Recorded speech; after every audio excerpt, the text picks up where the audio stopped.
L'idée aujourd'hui, c'était donc, dans la mesure où Pierre a traduit la République de Platon, de parler dans le cadre de la société, mais aussi éventuellement un peu au-delà, ou un peu en deçà, de cette cité platonicienne en idée, qu'est la République.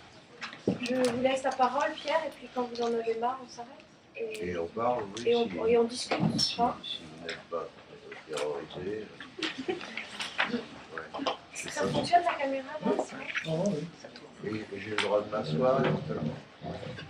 Oui, alors, donc le passage qu'on a découpé avec Marie, c'est un passage dans lequel les interlocuteurs imaginent qu'une société se constitue, et donc j'ai compris que c'est la société était un thème.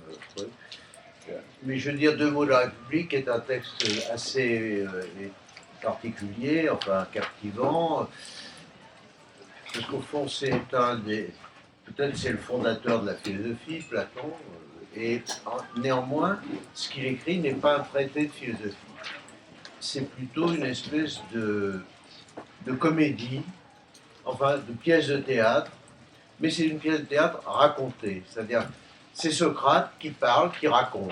Il dit voilà, j'allais au Pirée avec un tel, et puis on a rencontré un tel, et puis on a commencé à discuter, et il raconte ce dialogue qui s'est instauré pendant toute une nuit entre lui-même, Socrate, et quelques personnes, d'abord un monsieur âgé au Pirée, le Pirée, vous voyez, qui est le port d'Athènes, puis d'autres amis avec lui, et ils discutent de la question vient entre eux de savoir qu'est-ce que la justice.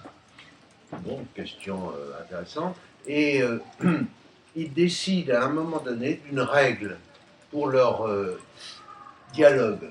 Dialogue, c'est pas la même chose qu'une conversation. Enfin, bon, je ne vais pas rentrer trop là-dedans, mais vous voyez, une conversation, on parle, et puis si quelqu'un a une autre idée, il dit ah tiens, mais voilà, on peut changer de sujet. Le dialogue suppose qu'on se met d'accord sur la question qu'on veut examiner, qu'on veut traiter, et ils tombent d'accord sur une règle qui est. Alors j'ai noté la page et maintenant, comme je suis un peu intimidé, je ne vais pas retrouver la phrase. Voilà, c'est en. Le texte est depuis la Renaissance, où on a retrouvé ce texte en Occident, une incise, puisque moi je ne suis pas dans un dialogue, donc je fais ce que je veux, je vous raconte les trucs qui me passent par la tête, mais il y a un truc assez sidérant, c'est que ce texte a été écrit il y a 2500 ans. Je ne sais pas si vous voyez ce que ça représente par rapport à une journée scolaire, ou c'est beaucoup, 2000. Or, il se trouve que étonnamment, ce texte écrit il y a 2500 ans, on ne sait pas exactement à quelle date, ni comment même, matériellement, eh bien, non seulement il nous parle, mais il est passionnant. Ça déjà, c'est un truc assez remarquable, je le dis au passage. Bref, alors, donc, dans le premier livre, parce que donc, quand on a édité ce texte, on l'a divisé en 10 livres d'une façon qui est discutable, et d'autre part, à la Renaissance, quand on a redécouvert ça, vous voyez, la Renaissance, on va en parler vraiment, au XVIe siècle, 15e, 16e, on a redécouvert des textes de l'Antiquité qui avaient été perdus, qui sont arrivés par Byzance, par diverses sources. Quand on a redécouvert ce texte, qu'on l'a publié en Occident, que les gens se sont mis à apprendre le grec, etc., puisque c'était grand grec, alors on l'a divisé, le premier éditeur l'a divisé avec des chiffres et des lettres. C'est-à-dire que ça va de 300, je ne sais pas combien, A jusqu'à 400. Ce sont les pages de la première édition, l'édition d'Henri Estienne. Alors donc, en 348, il y a un débat entre Socrate et son adversaire, Thrasymachus, j'écris le nom, personnage tout à fait merveilleux. Je peux écrire au tableau, c'est autorisé? Ouais, avec une craie. Quelle couleur? J'ai du mal avec. Ouais. Merci. Vas-y, Mac. Moi, je peux faire, sinon je peux faire des scribes. Ouais, j'ai du mal à le faire parce que j'ai une main un peu paralysée. Donc c'est un personnage assez rigolo, intéressant, qui est très violent, qui n'accepte pas facilement les arguments de Socrate. D'ailleurs son nom, enfin mais je ne peux pas entrer là-dedans, désigne déjà son caractère. Vous voyez, Mac, c'est le combat, comme dans, je ne sais pas quoi. Hein, quoi C'est vrai, oui, ça peut donner grand-chose. Il y a des mots. La tauromachie. Ah, ouais, ouf, merci. Sympa. C'est un combat. Donc Mac, il est très combatif, et donc Socrate lui dit ça, il dit non, mais pas du tout, il se rebelle. Et alors Socrate lui dit on va adopter un mode de dialogue particulier entre un autre interlocuteur. Il lui dit si nous cherchons à résister en énonçant argument contre argument, en opposant tous les biens, etc., et s'il parle à son tour et que nous énoncions un autre argument, il faudra compter et mesurer. C'est-à-dire, c'est comme dans. Vous savez, il y a des débats à la télévision, machin contre truc, et à la fin, on fait un sondage d'opinion, un truc pour savoir qui a gagné, si c'est Bayrou ou Sarkozy. Alors, Socrate dit non, on ne va pas on va pas procéder de la façon suivante parce qu'il nous faudrait des juges extérieurs. Juges dont on ne voit pas pourquoi un jury, un sondage d'opinion aurait la moindre compétence pour décider de l'argument qui est le meilleur. Donc il dit on ne va pas procéder comme ça. Nous allons faire l'examen en nous mettant d'accord l'un avec l'autre. Nous serons à la fois nous-mêmes juges et orateurs. C'est-à-dire, il y en a un qui avance un argument, si l'autre n'est pas d'accord, il le dit, et s'il est d'accord, alors on continue. C'est-à-dire que la règle du dialogue telle que, on pourrait dire, Platon l'invente dans ce texte, c'est on ne poursuit que si l'interlocuteur est d'accord. Bon, je dis ça au passage parce que c'est une règle qui est suivie. Alors, le passage sur lequel on attire votre attention, est introduit de la façon suivante. Le texte commence juste un petit peu avant parce que bon, ils ont commencé à discuter. Qu'est-ce que c'est la justice? Est-ce que c'est l'intérêt du plus fort? Est-ce que c'est de rendre à chacun ce qui lui revient? Il y a plusieurs définitions possibles. Et Socrate dit cet objet, l'objet de recherche, c'est juste un peu avant, auquel nous nous attaquons, n'est pas médiocre. Il demande un homme à la vue perçante, à ce qu'il me paraît. Donc c'est ça, il faut une vue perçante, parce que la justice est quelque chose qu'on a du mal. Alors comment faire? Puisque nous n'avons pas ce don, cette vue perçante, il me semble bon de conduire la recherche sur ce point, comme le feraient des gens qui n'ont pas une vue très perçante, et à qui on ordonnerait de lire de loin de petites lettres. Et il y aura un texte à lire. Alors, bon, on ne peut pas. Si alors l'un d'eux s'avisait qu'il y avait quelque part, c'est là que commence le texte qui est photocopié, qu'il y avait quelque part ailleurs les mêmes lettres, mais plus grandes et sur un plus grand support, alors ce serait bien de regarder le grand support. Donc c'est plus facile de regarder les grandes lettres. Donc c'est l'idée qu'ils instaurent que pour comprendre ce qu'est la justice, il est peut-être plus facile, il sera plus facile, c'est une image évidemment, il sera plus facile de la regarder dans un ensemble d'une certaine ampleur, c'est-à-dire une société, une cité, ce qui est appelé ici une cité, parce que les Grecs appellent ça une cité, plutôt que de le regarder dans un individu ou un petit groupe dans les relations. La cité, ça serait le lieu où on pourrait mieux regarder, ça serait plus visible, ça paraîtrait mieux. Et donc, à cette occasion, alors je saute un petit peu,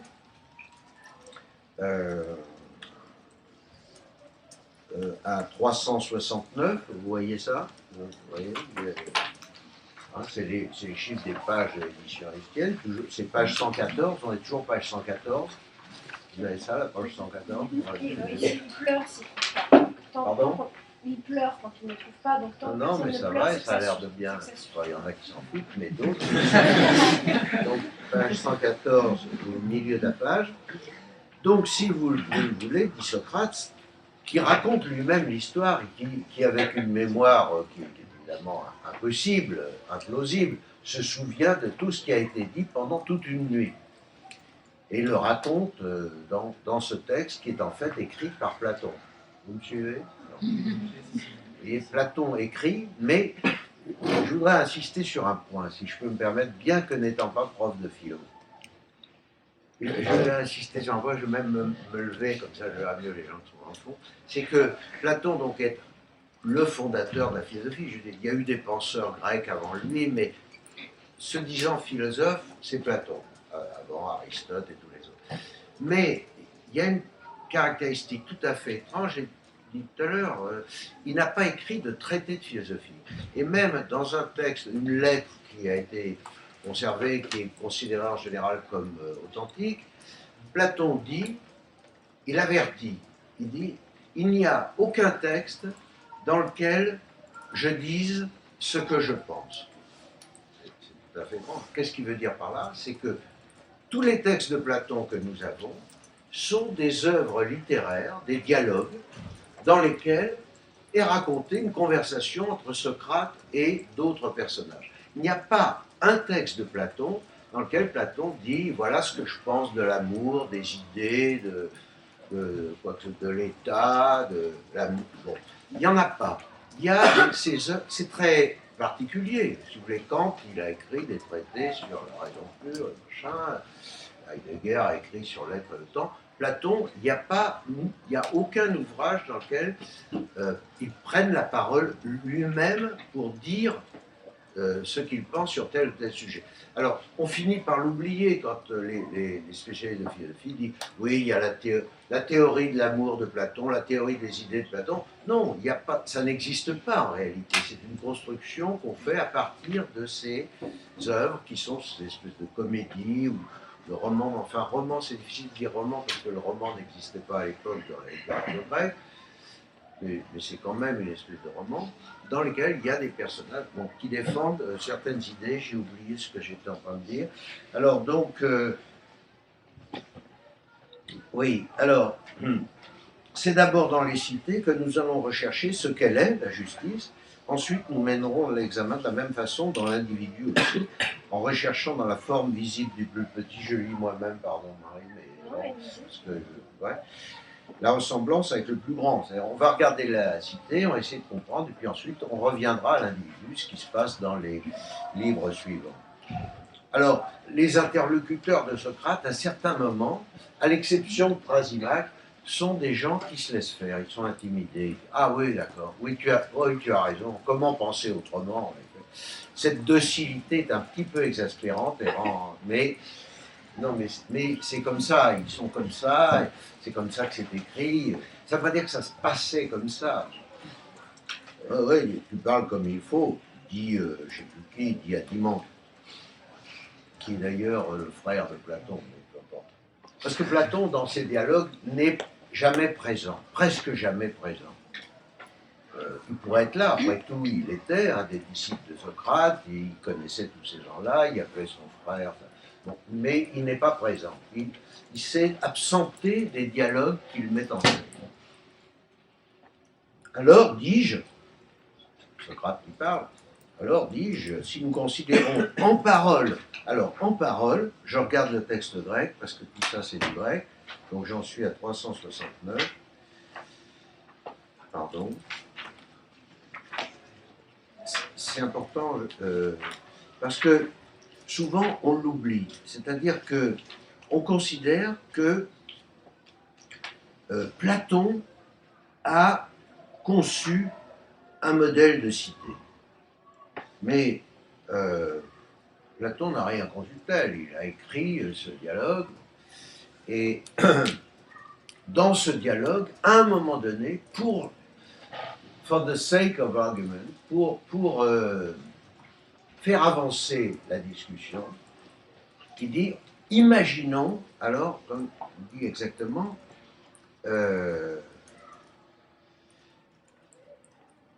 alors, là, je prends une autre traduction que la mienne, hein, c'est la traduction classique. C'est écrit comme ça. Si nous considérions en imagination la formation d'un État. Alors, en imagination, je vais l'écrire en grec carrément, hein, parce qu'ils connaissent le grec. Non, mais je vais l'écrire en transcription. Logo. Logo. C'est le datif de logos. Alors, logos, vous savez ce mot grec qui veut dire 36 choses, qui veut dire un argument d'ailleurs, qui veut dire la parole, qui veut dire aussi la raison en un sens. Mais si nous examinions en parole, la création de la cité est examinée en parole, en argument, pour faire avancer les choses. Donc, ce n'est pas si nous considérions en imagination, mais je dirais plutôt en parole, et pas la formation d'un État, mais la formation d'une cité. Alors, donc, je reviens à ma traduction. Si nous considérions en parole une cité en train de naître, nous y verrions aussi sa justice en train de naître. Donc, on va, par la puissance de la parole, voir une cité naître. Personne n'a jamais vu une cité naître, enfin pas vraiment, je ne sais pas, non, c'est une question, pratiquement, est-ce que, je ne sais pas, imaginons des passagers d'un avion, c'est arrivé il y a quelques années, je ne sais pas, un avion s'écrase en Argentine, les types se retrouvent, bon, mais alors comment on organise ça? Qu'est-ce qu'on fait? Et il y a quelquefois, quelquefois c'est la pagaille, c'est la panique, c'est le chaos, d'autres fois quelque chose s'organise, un leader se déclare, ou bien on se met d'accord. Donc ça serait l'étude pratique expérimental en quelque sorte, de la constitution d'un groupe organisé. Mais là, c'est théorique, c'est une autre traduction de logo en parole, c'est dans la pensée. Alors comment ça va se passer? Donc je saute un petit peu, je saute. Alors je saute à la page 115. C'est toujours Socrate qui parle, au deuxième paragraphe, et bien dis-je, une cité, je crois, vient à être, c'est un verbe très important de tenir, vient à être, pour autant que chacun de nous se trouve non pas autosuffisant, mais porteur de beaucoup de besoins. Donc c'est parce que l'être humain, un individu, ne peut pas être autosuffisant, autarkès, l'autarcie, vous connaissez ce mot, c'est la capacité d'avoir tout, de se nourrir. L'être humain est par définition très très peu autosuffisant, d'abord quand il est jeune, et puis même après, parce qu'on ne sait pas tout faire. Or, l'homme a beaucoup de besoins. Il a besoin de manger, de se vêtir, de parler, beaucoup de trucs. J'en passe. Quelle origine crois-tu qu'il y ait à la fondation d'une cité? Aucune autre, dit-il, avec une docilité. Ainsi donc, un homme en prend un second pour le besoin d'une chose et un troisième pour le besoin d'une autre chose, et comme ils ont beaucoup de besoins, ils rassemblent beaucoup d'hommes en un seul lieu d'habitation, associés pour les aider. Il est 1h moins 5, c'est ça? J'ai encore combien de temps? On a jusqu'à 1h30. Ouais, je ne veux pas parler trop, mais ça va être dur. Et comme ils ont beaucoup de besoins, ils rassemblent beaucoup d'hommes en un seul lieu d'habitation, associés pour les aider. C'est à cette cohabitation que nous avons donné le nom de cité, n'est-ce pas? Oui. Bon, alors, donc ça suppose que, par une espèce de volonté qui se trouve accordée, un homme se dit, j'ai besoin d'un tel, j'ai besoin d'une femme, j'ai besoin d'un ouvrier, j'ai besoin d'un ceci, et donc il s'associe. Comment ça se passe? C'est un peu miraculeux, mais là on est dans le domaine du logos, de la parole, qui peut inventer.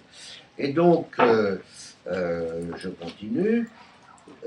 Or, dans un échange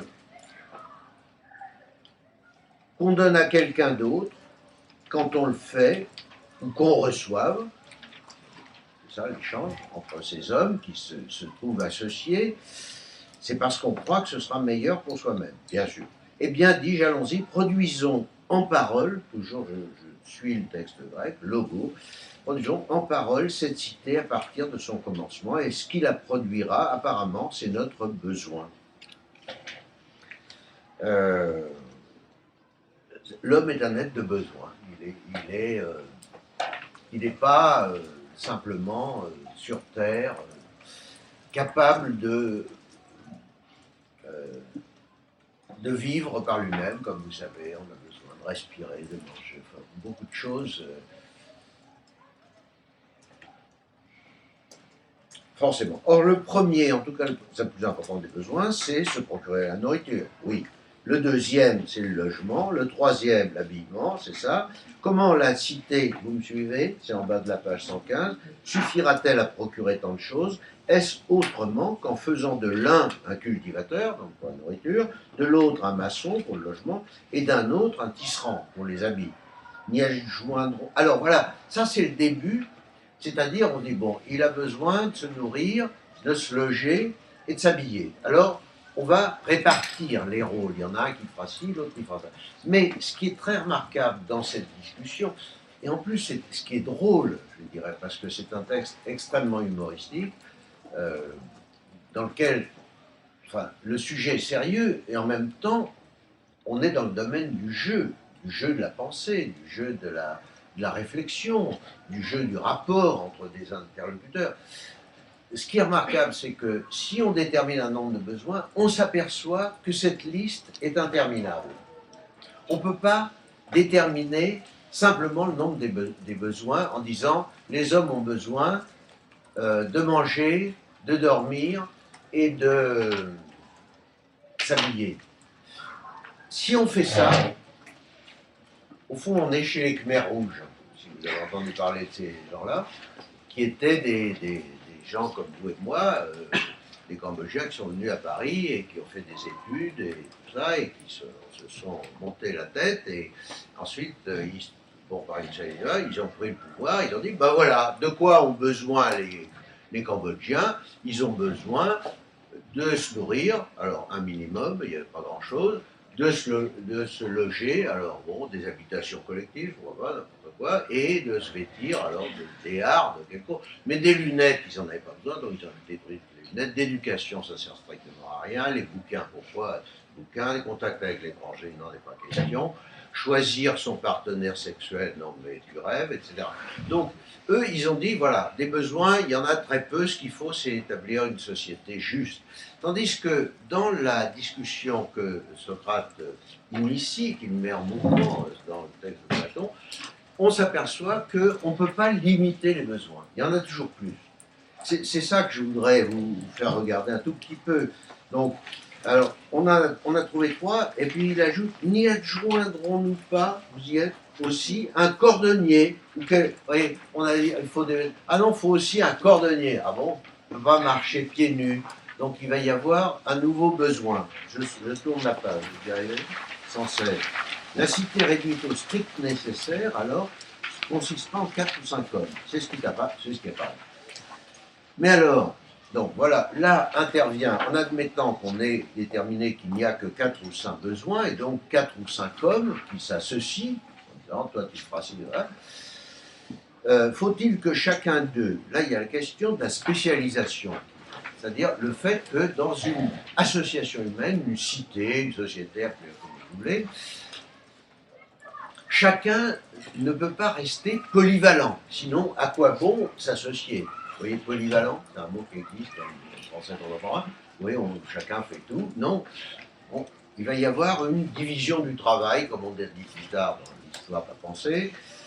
Ainsi, faut-il que l'unique cultivateur procure de la nourriture pour 4 et dépense 4 fois plus de temps et de peine pour procurer de la nourriture et la mettre en commun avec les autres, ou bien qu'il ne se soucie pas de cela et qu'il produise pour lui-même seulement le quart de cette nourriture en un quart de temps, et que les 3 autres quarts, il les passe l'un, etc. Donc, la question, c'est, est-ce qu'il faut qu'il y en ait un qui, disons, est cultivateur, parce que il a une tête de cultivateur, une nature de cultivateur, il a la main verte, ou je sais pas quoi, bon, il est costaud. Alors, est-ce qu'il faut qu'il se spécialise dans la culture et qu'il produise des pour tout le monde, ou bien est-ce qu'il faut qu'il en fasse un peu qu'il en fasse pour lui ce dont il a besoin et qu'il s'occupe de se fabriquer des chaussures et de se construire sa propre maison? Alors évidemment la réponse, alors Adimante dit, eh bien Socrate, vous y êtes là, eh bien Socrate, peut-être est-ce plus facile de la première façon que de la seconde. La première façon, c'est-à-dire qu'il y en a un spécialisé dans ceci. Alors, ils avancent comme ça, avec l'accord des interlocuteurs. Alors, c'est là que va être établie cette chose qui est peut-être choquante, mais il y a beaucoup de choses qui sont choquantes, qui sont avancées dans ce dialogue, et on les avale. C'est après coup qu'on se dit, mais non, mais pourquoi on a accepté, on n'aurait pas dû. Enfin, on n'est pas présent, mais en tant que lecteur, on est partie prenante de cette progression dialoguée. Alors là va être introduite une nouvelle idée, c'est que nous ne sommes pas semblables les uns aux autres, on pourrait dire par nature. Nature, c'est la façon dont on traduit un mot grec très important, qui d'ailleurs existe encore dans nos langues de 36 façons, c'est physis. Physis, pardon, je vais faire comme un cochon. Physis, c'est ce qui se naît, ce qui se développe. Donc chacun de nous aurait une nature différente. Il y en a qui sont plus des matheux, d'autres qui sont plus des garagistes, etc. Alors là déjà, c'est quelque chose qui est un petit peu dur, c'est scandaleux, parce qu'on n'a pas envie de penser ça. Bon, on veut bien reconnaître, enfin c'est dur de reconnaître qu'il y a quelqu'un de plus intelligent que vous. Moi j'ai du mal. On reconnaît qu'il y en a un qui est plus fort physiquement, mais comme vous savez, c'est pas toujours un avantage. Vous voyez, il y a un point délicat là, dans l'idée qu'il y aurait des natures humaines différentes. Pour prendre un exemple qui est bien connu et dont Platon parle beaucoup dans la République, si on disait, ouais, les femmes, c'est mieux pour s'occuper des enfants, elles sont plus câlines, elles sont tendres et tout ça, c'est elles qui sont bien pour coiffer, tandis que les types... Alors déjà, si pour prendre cet exemple qui est beaucoup discuté chez nous, dans notre civilisation, on voit que ça choque. On dit, non, alors les filles, non, pas du tout, non, nous on peut conduire des avions, enfin, qu'est-ce que c'est que cette histoire, on peut faire la guerre, en Israël, il y a des femmes dans l'armée, on peut faire des maths, on peut diriger, on peut être président de la République, il y a des types qui disent, des filles... Et de même, vous voyez, donc là, cette idée qu'il y aurait non pas une nature humaine, mais une nature individuelle qui serait différente et qui destinerait chacun de nous plutôt à une fonction qu'à une autre, c'est déjà quelque chose qui fait problème. Je ne sais pas. Vous voulez que je me taise et discuter à ce point-là, peut-être? Non? Ou je continue encore un peu? Parce que c'est un point qui fait discussion. Parce qu'on pourrait concevoir à ce point-là, si on était dans le dialogue, si on était un des personnages du dialogue et qu'on était un peu courageux, on dirait « Ah non, mais pas du tout. Chacun de nous est doué de façon, on pourrait dire, polyvalente, et une bonne société, une société juste, ce serait une société dans laquelle les gens seraient pendant un temps cordonniers, puis professeurs à l'université, puis pilotes d'avion. Non, ça serait ça une société juste, plutôt qu'une société dans laquelle les types sont profs de sixième toute leur vie, les autres sont commerçants toute leur vie, et les autres sont énarques et dirigent la France toute leur vie. Là, il y a une forme d'injustice. Or, cette injustice-là, elle est introduite, on pourrait dire, insidieusement dès le début. Savoir qu'on est doués les uns pour une chose, les autres pour l'autre. Moi, c'est un truc que j'ai du mal à avaler. Mais ça s'impose à certains égards, et à la fois c'est inacceptable. Donc, alors j'en suis à 370 B. Chacun de nous est naturellement, au départ, non pas tout à fait semblable à chacun, mais d'une nature différente. L'un doué pour l'accomplissement d'une fonction, l'autre pour une autre. N'est-ce pas ton avis? Si, dit l'autre. Mais voyons, est-ce que quelqu'un qui à lui tout seul pratiquerait tous les arts réussirait mieux, ou un seul homme qui pratiquerait un seul art? Alors ça, c'est une question un tout petit peu différente. C'est pas la question de savoir s'il y en a qui sont doués pour ci et d'autres pour ça, il y en a qui sont doués pour les maths et d'autres qui sont doués pour les langues, mais c'est la question de savoir si, en se spécialisant, c'est-à-dire en continuant toute sa vie ou toute sa carrière dans l'approfondissement d'un art, ce qui est appelé ici un art, une techné, le mot grec, excusez-moi de transcrire les mots grecs, mais c'est des mots assez importants dans la pensée contemporaine encore, comme vous le savez, techné, la technique, la technologie, bon. Peut-être si on fait des maths toute sa vie, on deviendra un bon matheux. Si on fait un peu de maths et un peu de garagiste et un peu d'horticulture, on n'arrive à rien. Ça, il faut de la persévérance et de la spécialisation dans une discipline, dans une technique, dans un art. Alors l'interlocuteur accepte ça, évidemment. De même qu'il y a le bon moment. Donc, je passe à la page 117. On est toujours en 370C. La conséquence, en haut de la page 117, c'est que chaque genre de chose est produit en plus grand nombre, en meilleure qualité et plus facilement, lorsque c'est un seul homme qui fait une seule chose, conformément à sa nature, à son talent, si vous préférez. Talent, vous connaissez ce mot? Pas beau. Il peut remplacer le mot nature. J'ai envie de parler du talent. Et tous les pouvoirs pendant encore 10 minutes. Je veux dire quelque chose du mot talent, parce que dans ce passage, ça veut dire la même chose. Et je voudrais simplement vous dire d'où vient ce mot talent, parce que c'est très beau, c'est une très belle histoire, mais ça ne vient pas des Grecs, bien que le mot talent soit grec. Le mot talent, en grec, désigne une monnaie d'argent, une assez grande quantité d'argent. C'est un talent. Or, est-ce que quelqu'un par hasard ici sait d'où vient l'image du talent? Non, semblable. Oui. Ça vient de l'Évangile. Vous savez, j'ai entendu parler de Jésus-Christ, qui est aussi un grand génie. Et il y a une parabole, puisque Jésus parlait par parabole, c'est-à-dire par image, et il raconte la parabole des 3 talents que je vais vous raconter. Bien que ça ne soit pas au programme, mais ça fait rien. Parce que les histoires de Jésus sont vraiment souvent magnifiques et d'une profondeur. Et donc, c'est l'histoire que Jésus raconte dans un des évangiles d'un maître qui s'en va en voyage et qui a 3 serviteurs et il leur confie, il a 3 talents. Et il confie un de ses talents à chacun des 3. Donc, vous vous rappelez que talent veut dire une pièce d'argent, donc qui a une valeur, une grande valeur. Et il s'en va. Et quand il revient, il demande à ses serviteurs, alors qu'avez-vous fait? Alors il y en a un qui a dit, eh bien écoute, maître, j'ai pris ton talent, je l'ai enfoui dans un endroit où personne ne pouvait le trouver, et le voici, je te le rends. Il y en a un deuxième qui dit, j'ai pris ton talent, et j'ai acheté quelque chose, et puis c'était un mauvais investissement, j'ai perdu ton argent, donc il ne m'en reste plus rien.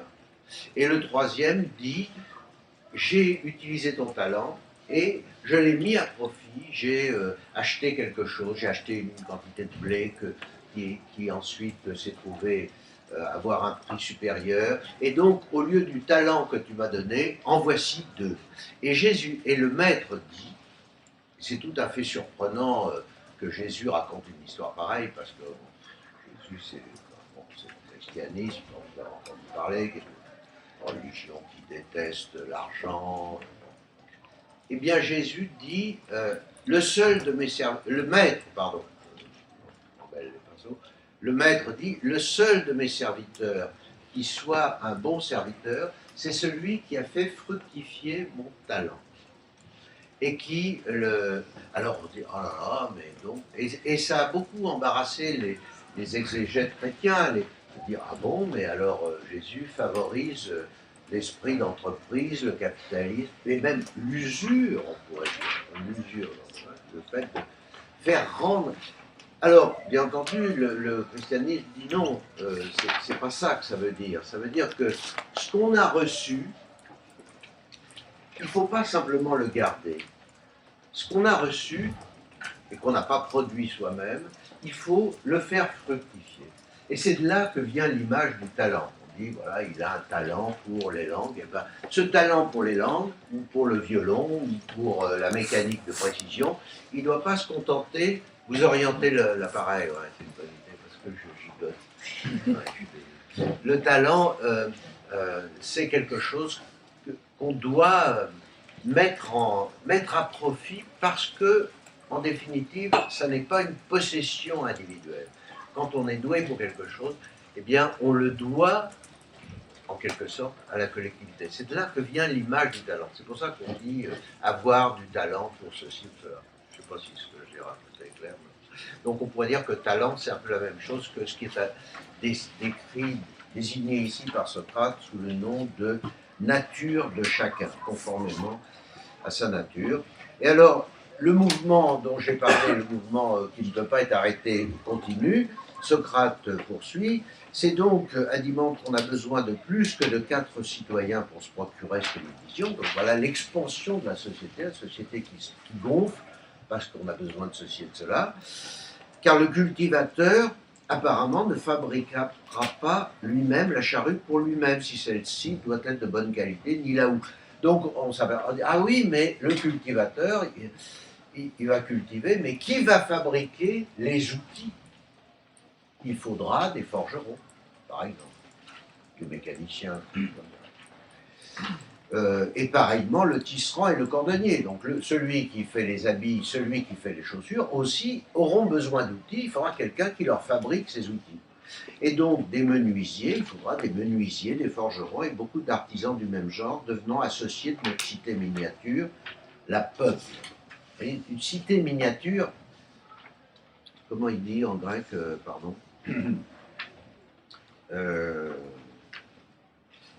pourquoi j'ai dit cité miniature je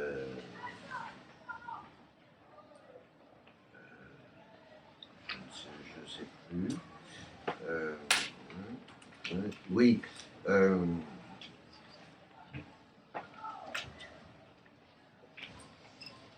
Oui, c'est cité miniature, j'ai inventé ce mot, parce que le mot grec, c'est pas polis, c'est polyknion, c'est-à-dire une petite cité. Alors j'ai trouvé que cité miniature, c'était pas mal pour dire que cette cité-là, qui pour l'instant est restreinte à 4 membres, peut-être 5, peut-être 6, est en fait une cité diminutive en quelque sorte, presque une cité portative.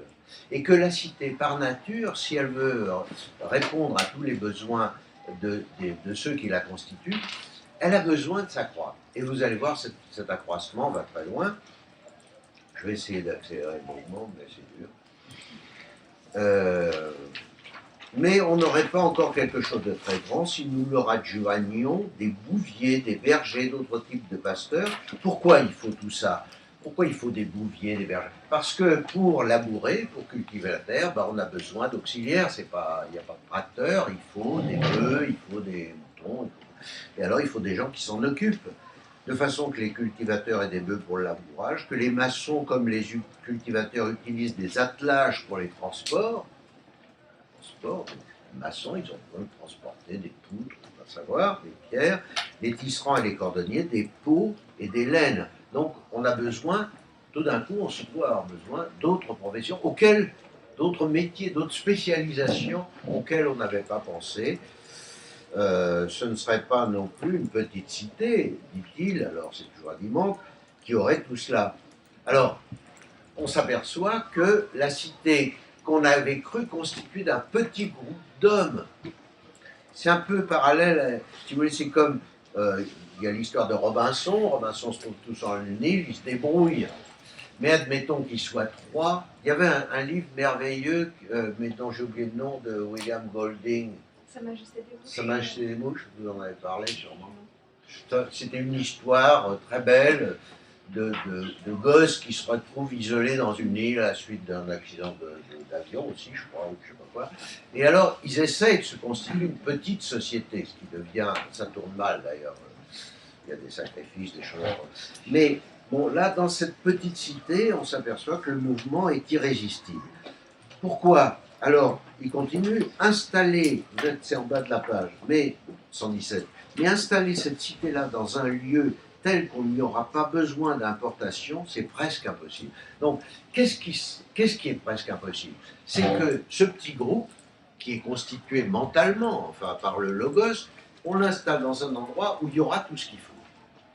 Il n'y a jamais tout ce qu'il faut dans un endroit. Enfin, il y a des rêves, il y a peut-être des endroits sur la Terre où il y a tout ce qu'il faut. Vous savez, il y a des bananiers, il y a des arbres à pin, il y a tout ce qu'il faut. Il y a de l'eau de mer, il y a de l'eau douce.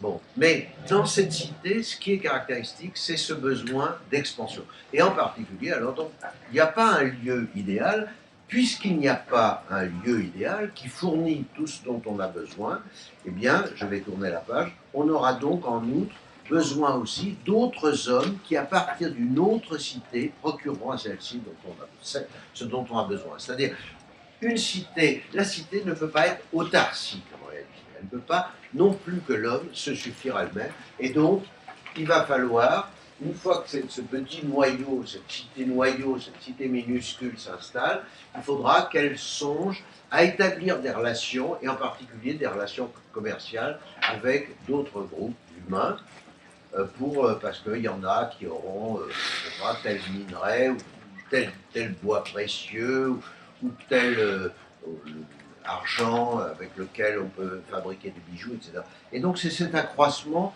là je vais arrêter, sur lequel je voulais attirer votre attention. Et si vous voulez, on saute un peu parce qu'il est 1h18, c'est que comme il faut des relations avec d'autres cités, alors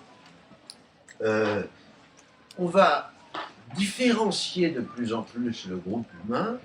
Par exemple, on va avoir besoin de l'échange commercial, donc il y aura des marchands, il y aura des commerçants.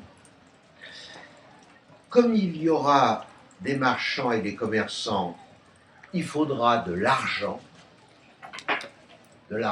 parce que les échanges ne pourront pas être simplement de l'ordre du troc, dans la mesure où là on ne parle plus simplement de l'échange du début dans lequel moi je fabrique du pain, toi tu fais des habits et on se débrouille. Non, on a besoin d'échanges plus complexes et à ce moment-là il faut l'argent. L'argent est nécessaire parce que enfin, le mot, je veux dire le mot sur le mot argent, après je vais me taire. Ce qui est désigné ici, ce que je traduis par argent, c'est un mot grec, nomisma. Excusez-moi de faire du grec, mais moi j'aime beaucoup le grec, c'est merveilleux. Alors nomisma, c'est de la même racine que nomos, qui veut dire la loi. Par exemple, quand on dit on est autonome ou hétéronome, nomos, c'est la loi. Nomisma, c'est une variante de la loi, c'est-à-dire c'est ce qui est reconnu. C'est un objet, une réalité qui est reconnue par tous et qui est une sorte de loi. C'est une convention. Pardon ? C'est une convention. Une convention, voilà, une convention.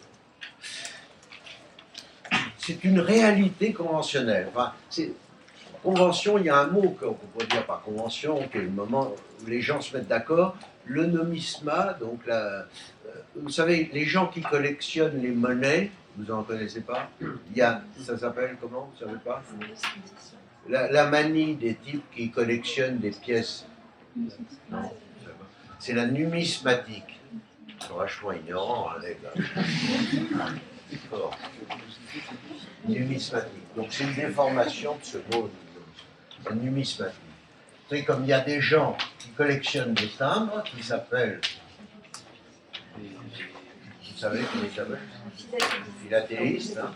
C'est un mot très compliqué qui est aussi un mot d'origine grecque, mais ceux qui collectionnent des pièces, c'est les numismates.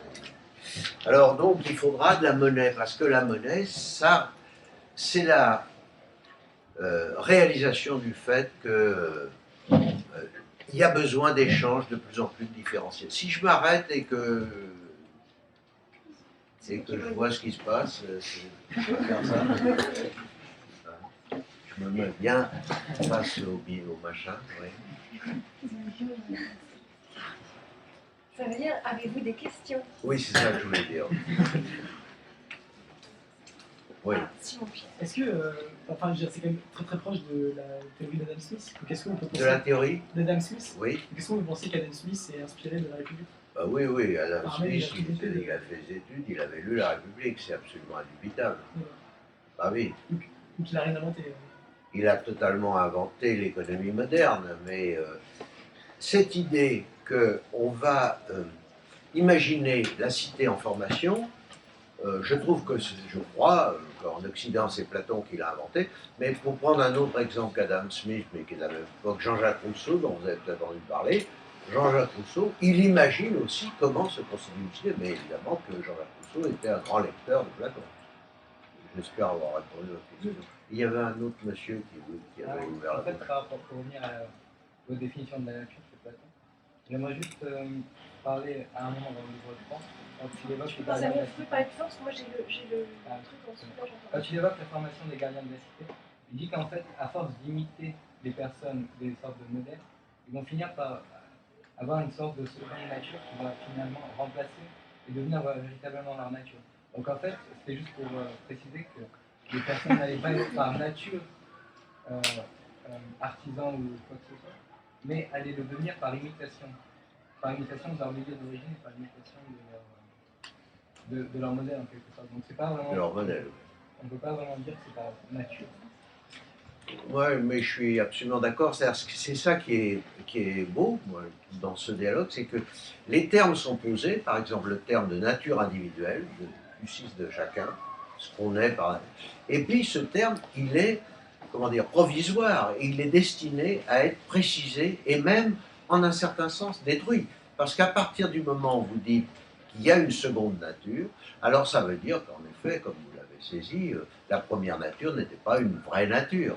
C'est-à-dire que l'être humain, dans un premier temps, est défini comme celui qui est comme ci ou comme ça, qui a une nature, et dans un deuxième temps, il est défini comme un être essentiellement mimétique, hein, essentiellement d'imitation, donc on peut devenir... Ouais. Non, mais je suis tout à fait d'accord, et ça apparaît au livre suivant. Mais enfin, ouais, je reconnais votre bonne connaissance. Oui, monsieur. Il y a une chose que je comprends Si pas. je pouvais l'identifier, mais j'y arrive pas. Allez-y. Mais il y a une chose que je comprends pas, c'est que là, la création de la cité correspond à peu près à des besoins que l'homme ne peut pas subvenir, enfin, que ne peut pas assouvir tout seul, pardon. Et avec le mythe d'Épithémée, on voit qu'en fait, la création de la cité, elle se fait quand Zeus envoie la connaissance politique. Donc en fait, c'est pour échapper aux animaux que les hommes créent la cité. Parce qu'ensemble, ils sont plus forts. Donc du coup, on a un peu des analyses qui se rejoignent pas. Donc comment on peut expliquer ça? Parce que là, du coup, Platon propose diverses analyses pour expliquer la création de la cité. L'histoire d'Épiméthée, pas Épithémée, mais Épiméthée, oui, c'est un mythe. Alors bon, Platon recourt beaucoup au mythe, ça c'est vrai. Dans l'écriture de ces textes, il se réfère à des mythes, dont Socrate dit beaucoup de mal d'ailleurs dans le livre 2, vous avez peut-être remarqué si vous l'avez lu. Mais ce sont des façons, en effet, différentes d'envisager cette question. Et ces façons, je suis bien d'accord avec vous, elles ne sont pas compatibles. C'est pas la même chose de dire qu'un dieu a inventé, ou par exemple dans le mythe de Prométhée, qui est parlé qu'un dieu a inventé les diverses techniques et les a données aux hommes, ou que de dire qu'elles se constituent. Mais moi, il me semble que Platon, s'il est philosophe, tout en étant un des écrivains les plus extraordinaires qui existent, c'est parce qu'il pousse à faire réfléchir à ces questions, à les mettre en question. Justement, il les produit, enfin, les personnages de ces dialogues les produisent, mais les mettent en question, comme votre copain a dit tout à l'heure à propos du thème de la nature individuelle, qui paraît intangible dans un premier temps, et qui ensuite s'avère malléable. De même, les techniques, leur apparition est mystérieuse. Et donc, on peut concevoir dans un premier temps, qu'elle découle du fait qu'il y a des gens qui sont astucieux, qui trouvent les trucs, ou bien on peut dire, mais non, mais comment c'est possible? Si vous réfléchissez à un thème auquel visiblement Platon a réfléchi, auquel on réfléchit encore, comment a été inventée l'agriculture? Allez-y, vous avez 3 heures. Mais c'est très dur. Comment inventer l'agriculture? Vous imaginez, les hommes sont des espèces de primates, c'est pas sur la Terre. Comment inventer l'idée qu'on va creuser le sol, on va y mettre des graines et on va obtenir du... Il faut le faire déjà. Enfin, je vous laisse réfléchir pendant 15 jours, mais comment inventer la métallurgie? qui est si importante dans l'histoire de l'humanité. Alors déjà, il faut le feu. Bon, alors là, je vous renvoie à des films connus. Bon, admettons que vous ayez le feu par accident, mais la métallurgie, comment on fait? Alors, vous voyez ce que c'est la métallurgie? Il faut creuser la terre, trouver des pierres, les fendre en deux, voir que dedans, il y a des filons de métal. Ce métal, le soumettre au feu, le faire couler, obtenir de l'étain ou de l'or. Vous voyez comment ça se fait? Au fond, ce sont des questions qui restent mystérieuses. Donc, elles sont soumises à l'élaboration, à la recherche des savants, etc. Mais dans le texte de Platon, ces questions apparaissent comme destinées à être agitées dans l'esprit, parce que ça c'est bien, ça fait du bien, pas simplement pour exercer l'esprit, mais pour faire avancer notre connaissance. J'ai mal répondu à votre histoire de... Non, mais on était toujours à Épiméthée. Ça ira.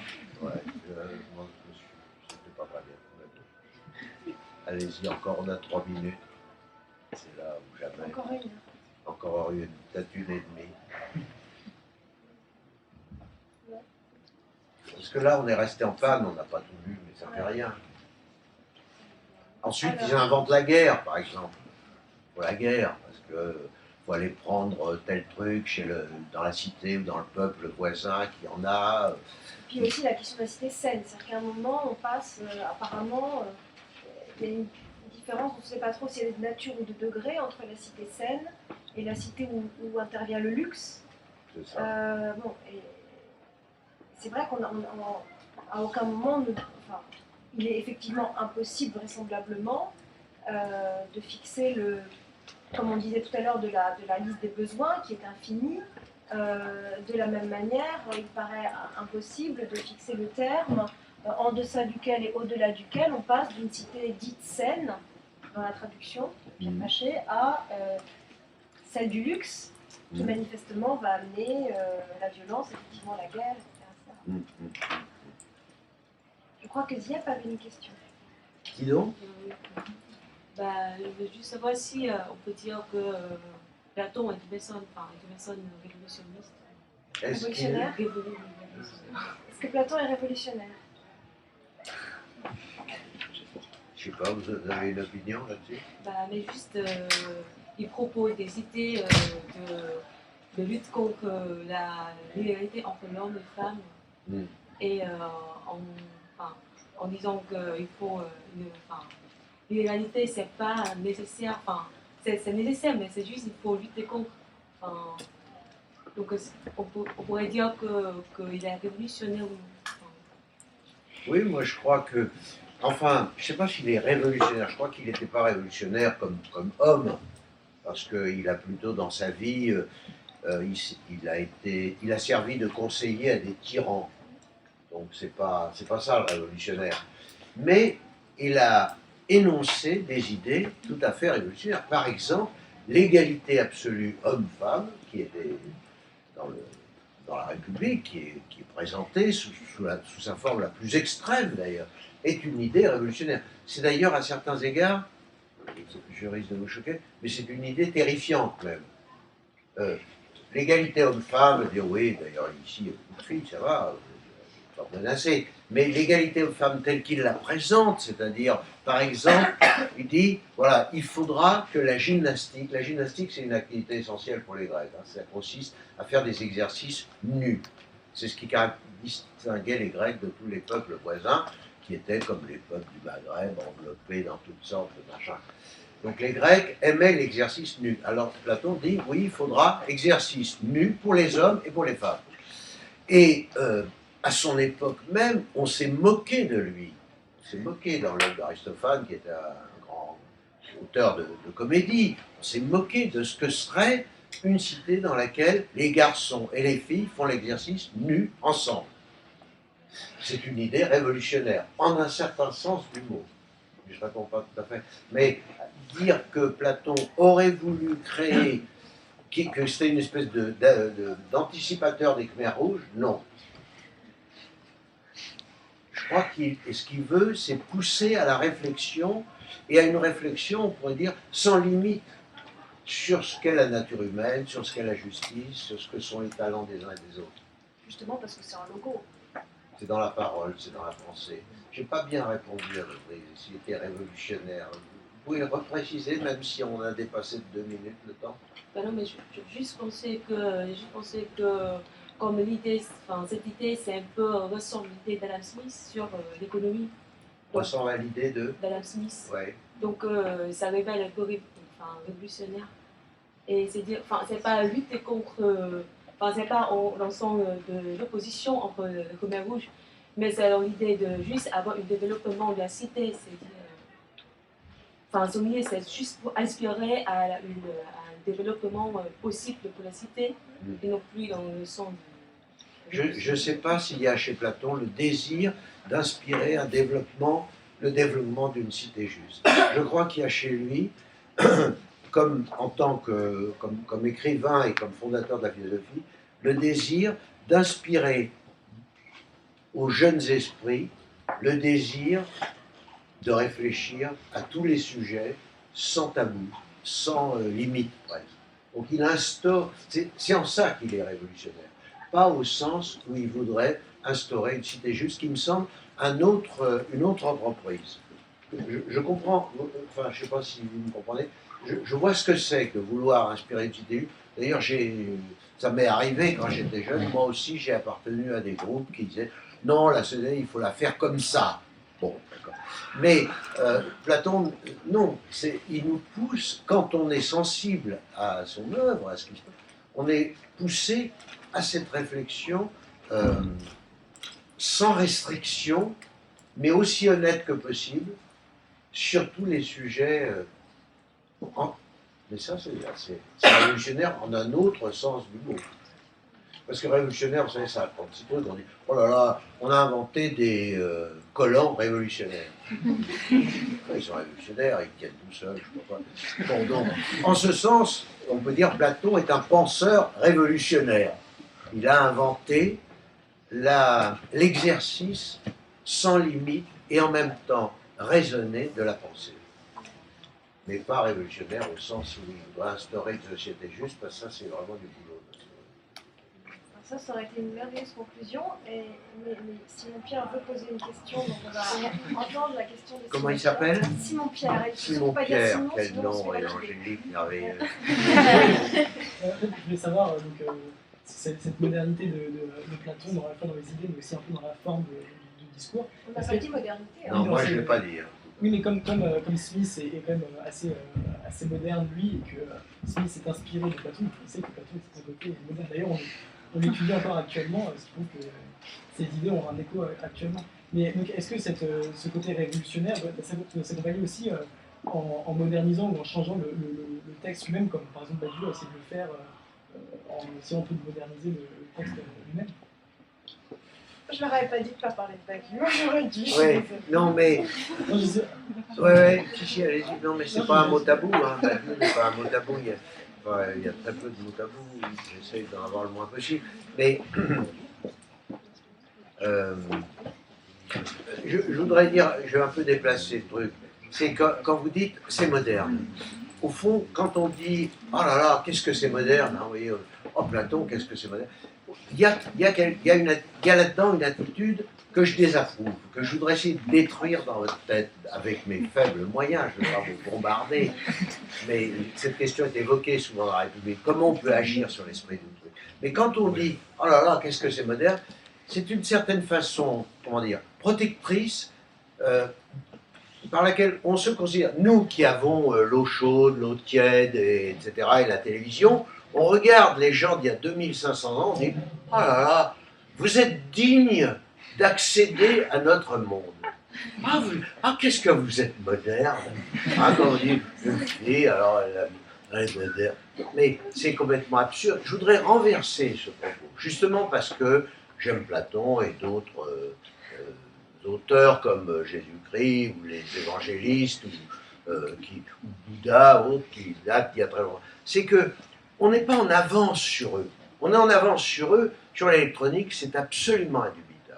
sur les capacités de destruction, on est très en avance. Et je ne renie pas du tout ces avancées de la technologie, elles sont formidables. Mais en un sens, eux, ces grands penseurs, sont en avance sur nous dans le domaine de la pensée.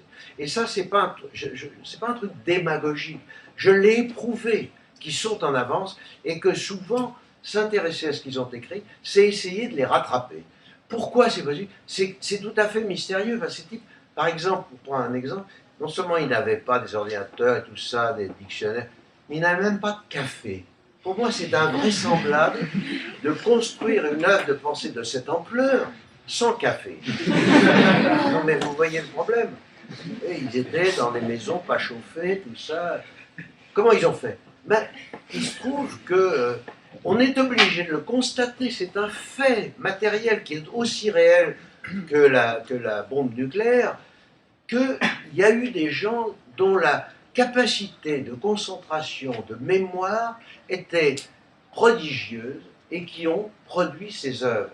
Et on ne peut que essayer de les comprendre, plutôt que de nous hausser sur notre estrade où on dit « Ouais, c'est pas mal, c'est assez moderne votre truc. » Non, vous voyez cette position de supériorité que nous nous attribuons, nous, parce que nous avons des sociétés très différenciées, etc., à l'égard d'œuvres prodigieuses qui nous sont parvenues miraculeusement, c'est une position fausse.